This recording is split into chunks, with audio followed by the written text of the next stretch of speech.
Welcome back to another episode of Harmonious at Lunch, the show that fuels your business success.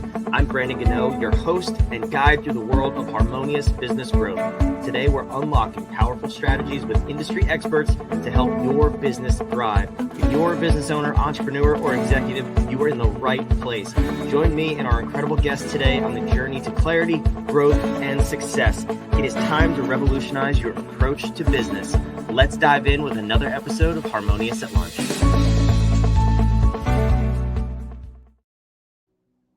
Welcome back into some more bite-sized business advice. In today's episode, I think is a fascinating topic. I'm excited to dive in with you as you listen along. We're talking about the loyalty loop and how to get your customers and clients addicted. Yes, addicted to doing business with you and promoting you. This is awesome. This might just be the secret to growing your business. So let's dive in with Ray Lozano. Welcome to the show, and thank you for being here. Oh, man. No, I need to tell you thank you. I know you have a busy schedule and probably a lot of people that want to get on here. So thanks for choosing me. The list is long, my friend. I have millions of people waiting to get on the show. No, I'm just kidding. Whatever that means. Yes, you had me, man. If there was, I'd probably have to start charging for these things. But no, we don't. We put out these episodes because I love helping people grow their business, find new perspectives, new lenses to look at their business through. And I think this topic, as a matter of fact, is something that I personally never heard.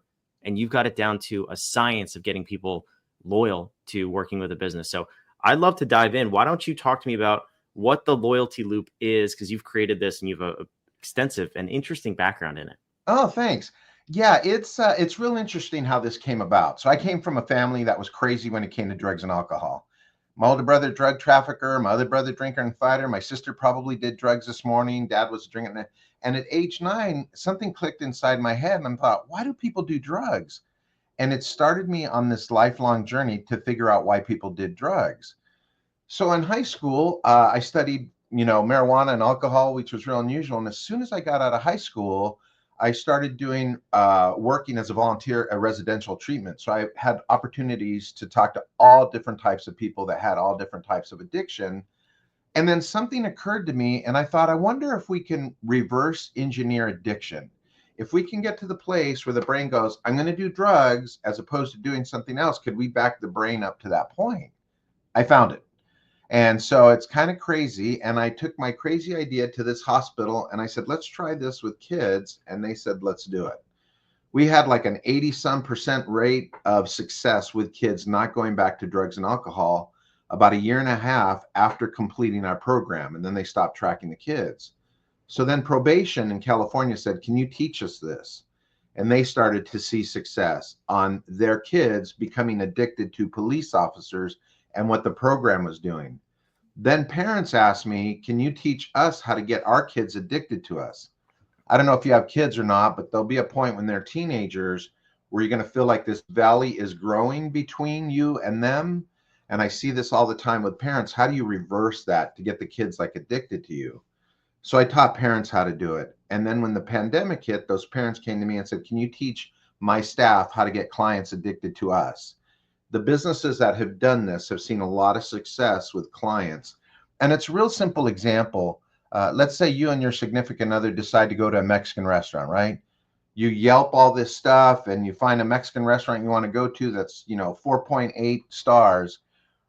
And you tell your neighbor, oh, we're going to this Mexican restaurant, right? And your neighbor goes, oh, that place is really good. But I know a place that might be a little bit better. Which one are you going to go to? Probably the one that your neighbor has just recommended you, right? And so that's what these clients do for these businesses is they recommend those businesses because they have an addiction to it.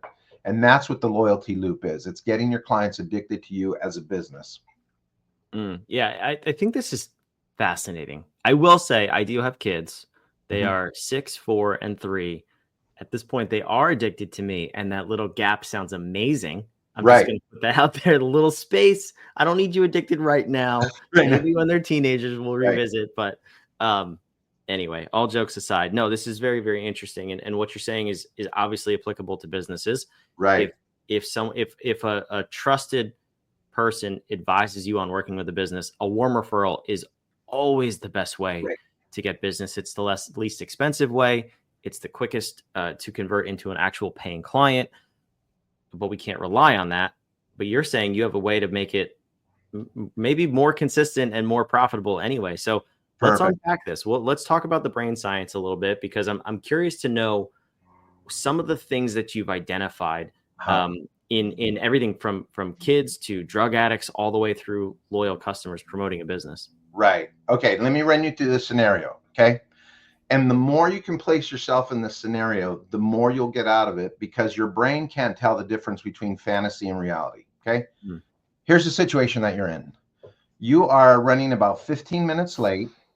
You are in a Tokyo train station, and you have to catch this train that's going to get you to the next place on time, right? And get you your flight home. So as you enter into this train station, there's people all over the place. Nobody looks familiar. All of the sights and sounds and smells are just completely different to you. You're anxious because you're running 15 minutes late. You reach into your pocket and you pull out your phone because you don't know where to go. And when you look at your phone, you realize you cannot connect to the internet. Tell me right there, Brandon, how are you feeling? Panicked. Right. Keep going. Give me some more emotions. Well, fear comes up, confusion. Those are probably the main ones. Yeah, maybe some anxiety. Yeah. Right. Nervousness. Mm-hmm. All of these scenarios are running through your head, correct? Yep. You feel your heart beating really fast. Your mouth's getting dry. You're feeling anxious. You don't know what to do. And then something inside you just bubbles up.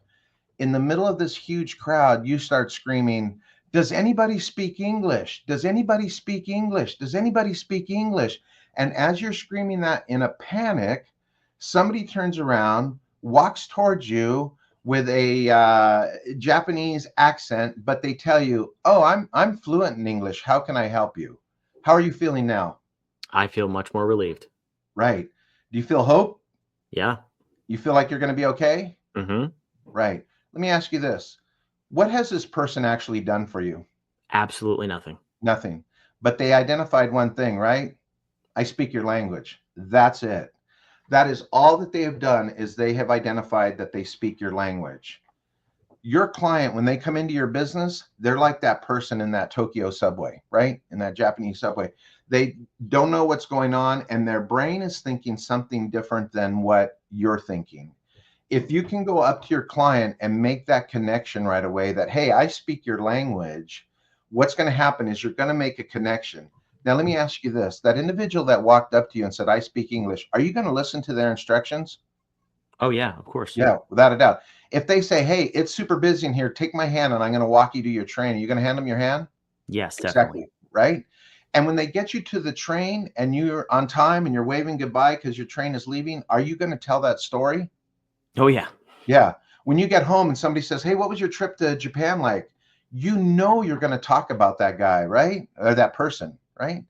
That's what you're looking for. And there's a formula in that. There's a formula to be able to get people connected to you just like that individual. And all you need to do is you need to understand the language that your client speaks.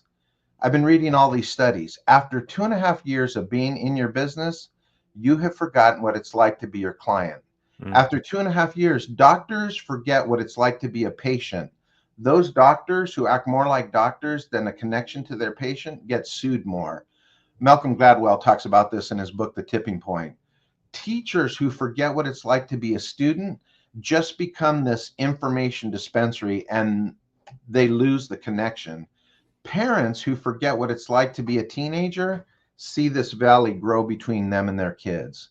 That's what we're talking about, is that loyalty loop. You want me to teach you the language? I do, but real quick, what that just sparked for me, and maybe someone else that's listening had the same epiphany. It's oh man, what do they call it though? It's like the expert's curse, right? Where you can't put yourself in the person's shoes who you're talking to, no matter the context, and you're just talking over them. Is that what you're explaining? Yes, that's the expert's curse, is right. Because what's happening is you are so entrenched in your business that you forget what it's like to have those questions, because you've already had those questions answered. We just did a huge symposium with real estate agents, because it's kind of a tough time for them. And they were like, oh my gosh, I have totally forgotten what it's like to be a person looking for a house right now. Yeah. and so, yeah, we've made that connection with them. So, That's yeah, cool. Okay, yeah, so step one is put yourself in your customer's shoes. right. Maybe that's not step one. That's my step one. Uh-huh. But Yeah. you tell me what is the path here? Step one is remembering what it's like to be your customer, Oh, going I was right. Look at that. all the That's way awesome. back.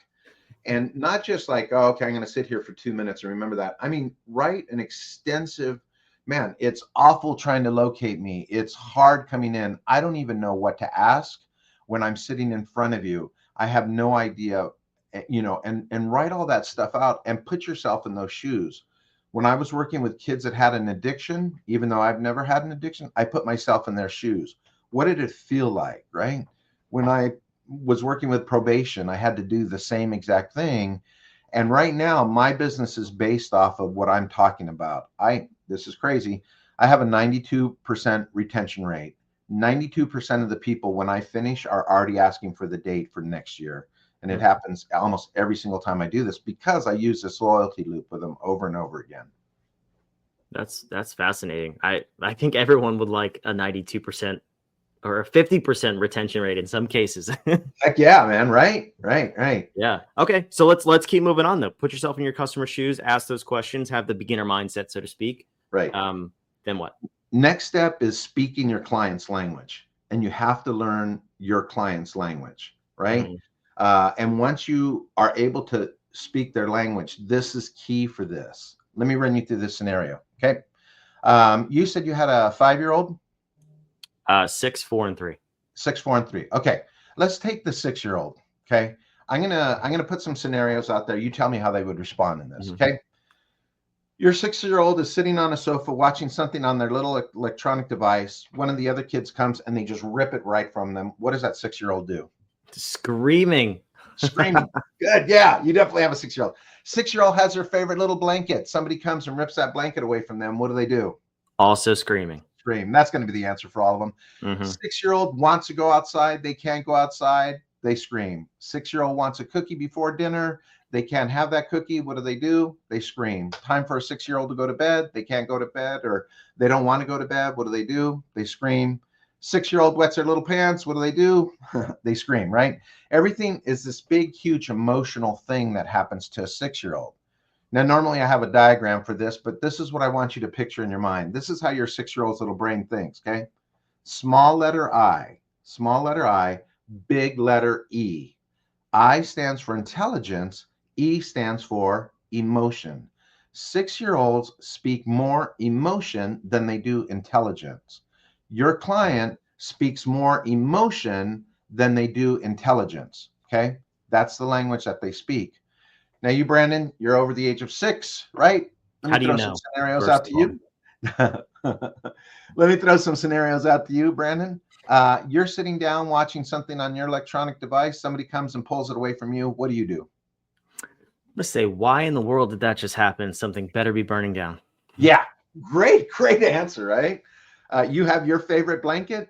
Somebody takes it from you. What do? I'm upset. I'm a little upset. Right. I had one lady one time tell me, "Oh, you get a better lawyer," right? All of these scenarios, you're going to react different than your 6-year-old, right? Somebody tells you you can't go outside. You want to go outside. You'll probably go outside. There's a cookie there before dinner. You shouldn't eat it, but you want it. More than likely, you're going to eat it, right? Yeah. Time to go to bed. You're not ready to go to bed. That's usually the other way around for us, though. But yeah, right. I was going to say, no, always time to go to bed. Always time to go. Yeah, right. Yeah. And so you go to bed, right? You wet your pants. What do? It happens every day. Do you believe that? Yeah. I've just accepted it at this point. Oh, yeah. I love that. Yeah. Brandon, here's the difference. You speak big intelligence, small emotion. Okay. 6-year-olds, little intelligence, big emotion. You speak big intelligence, little emotion. Now, you have to understand these two languages. They're both valid. They're both equal in strength. But please hear this. They hate each other. So when emotion is speaking to intelligence, intelligence gets mad. Intelligence, as emotion is speaking, looks at it and goes, I can't even believe you think that way. That's just crazy. None of the numbers add up. That doesn't make sense, right? But when intelligence speaks to emotion, Emotion looks at it and goes, where's your heart? How can you believe that? Man, that is so wrong. There's no empathy in that, right? Because they're two different languages.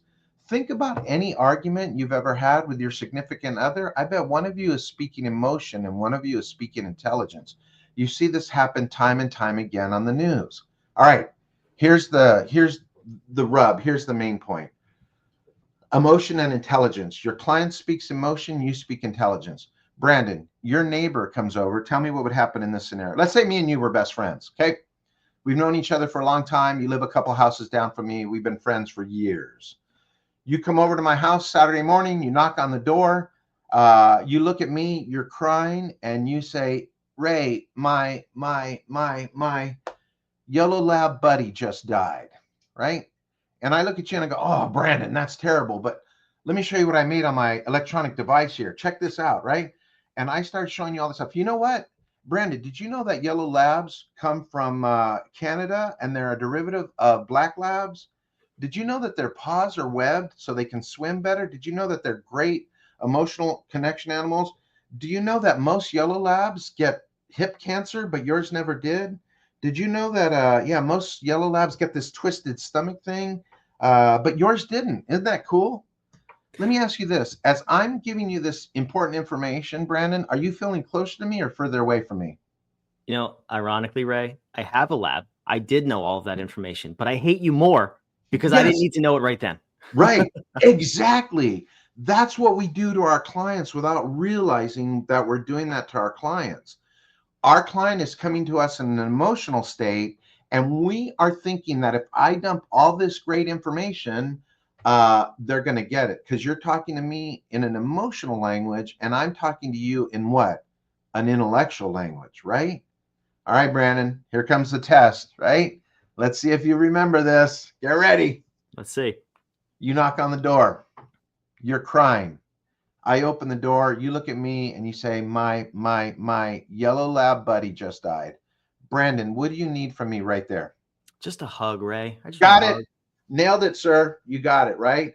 You need me just to throw my arms around you and cry with you, correct? That's it. Nothing else. And after I stand there and I cry with you for a few minutes, I bring you into the house. I sit you down at the kitchen table where you've sat 100 times before, get you a little piece of cake, maybe a cup of coffee, and I look at you and I just listen to you. That's it. Just listen to you. And then somewhere along the line, after you've told me these things, I'll look at my iPad and go, "Gosh, you know what, Brandon? This is super cool. Man, I'm reading here that most labs get hip cancer, but Buddy never did, right? Man, that's pretty awesome. And you know what? Most labs get this twisted stomach thing because they eat so fast, but Buddy never did, right? Huh. Am I giving you the same exact information as I did before, Brandon? Yeah. Or what am I doing? That big E first. Big E first, right? And as soon as I give you the big E first, it's like the beginning of our conversation in that Tokyo subway, right? I've made the emotional connection with you first, right? And then I'm able to guide you where I need you to go. And that's what we have to do with our clients. We need to make that emotional connection first. Hey, I understand what you're going through. Man, I know sitting across the table from me is probably pretty scary. What can I do to help you with that fear right now? Tell me all of your concerns. And this is it. And this is what I tell parents. This is what I told probation. This is what we did with our kids. Whoever asks the question guides the conversation.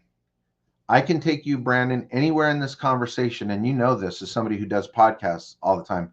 You can take somebody wherever they need to go or wherever you want them to go just by asking questions. Yeah. That's the part that parents forget when it comes to working with their kids or being with their kids. They get to the place where all it becomes is instructions. Clean your room, do the dishes, do your homework, be home on time, blah, blah, blah, blah, blah, blah, blah, blah, blah. And they miss having that connection with kids. And so that is what the loyalty loop is. This is in a nutshell. This is normally like a 3-hour training I do for businesses. But this is what I want people to know is you need to make that emotional connection first with your clients. And once you do that, it sounds weird, you own them. You do. Yeah. No, it's 100% true. And I'm sure you have all of the data in the world to back that up. But I think we can, as human beings, just kind of picture any of those scenarios, whether it's kids, clients, friends, whatever, Right. where that is always true. Right. I'm curious, before I let you go, because this has been fascinating, and if you're listening to this or watching, please take this away and think about it, and think about where you're missing the boat here, because there's a lot to unpack, especially for your business. But also, this show is about building the whole entrepreneur. Take this into your marriage, into your parenting, and see where you're focused on that little I over the big E. Really super cool takeaway, Ray. I appreciate that. But in practicality for our business, let's say we have a business that's mostly online. Well, every business is mostly online. People are interacting with our public facing website or Google listing before a human being. How can we proactively demonstrate that we are the big E? We emotionally get them before they get to the rest of the website. Great question. It's called the hero's journey. Okay. Now, I don't know how many movies you watch, but there's a great movie out there called Shawshank Redemption. Right. And I'm sure you've seen that. Yep. Right. Andy Dufresne would have not made it through that prison life without Red, correct? I don't know if you're into the Lord of the Rings. Unfortunately, I've seen The Hobbit, but I haven't seen the Lord of the Rings. Okay. Frodo never would have made it to throw that ring into that river of lava without Sam, right? And so the thing is, the problem is most people on their website have it that I'm the hero. I'm the answer that you're looking for. And if we make our websites like that, we miss it. So what I want to do is on my website, when people look at my website, it's written with the hero's journey. I don't want to be the hero. I want to be the Red. I want to be the Sam. I want you to be the hero. And I want to encourage you in that. I have 9 steps on how to do that.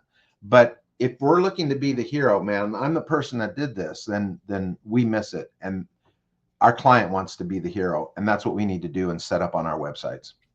So that's the result of everything you said, right? Is putting yourself in their shoes. What is the emotion they're feeling? What questions, what language are they speaking? What questions are they asking? Right. Demonstrating that you are that companion and you emotionally get them and where they're at. Exactly. Then you can do that. Otherwise, there's no chance you can connect with them.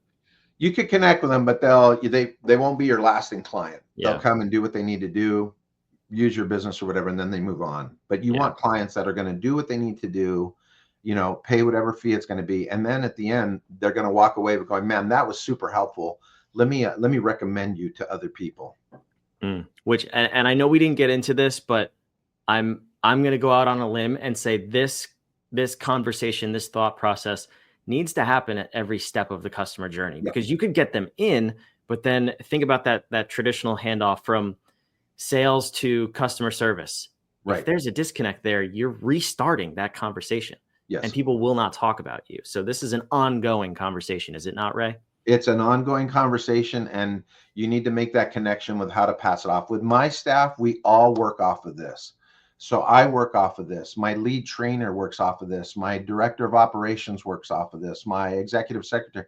We all have the same focus on us not being the hero, making our client the hero, speaking an emotional language. So when we get a request in, we don't immediately just send back a prize. We send back a whole, just some questions like, man, thanks for finding us. What are you hoping to get out of this? What do you want to see happen as a result of you spending this amount of money with us? All that. And then once we've made that emotional connection and figured it out, then we can answer those questions, just like me giving you information about Yellow Labs after I made that emotional connection with you.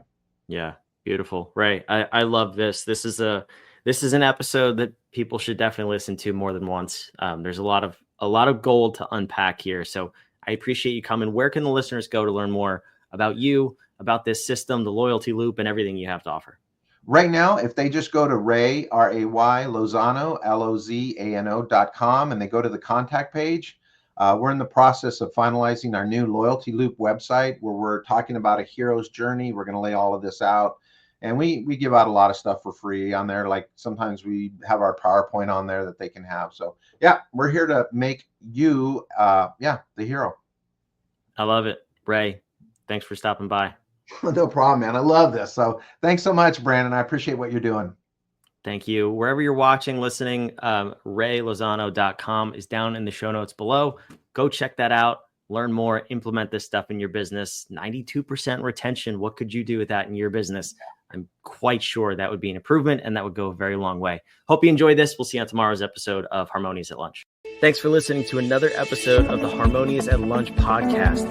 Make sure you subscribe on whatever platform you're on, and we want to invite you to join us in the Small Business Success Facebook group, our private group where guests and listeners come together to grow your business. We want impact-driven entrepreneurs who are ready to go to the next level in this group so we can all share ideas, collaborate, and grow our businesses together. Go to whatif.com/group, and we want to invite you to join today. See you on the next episode of Harmonious at Lunch.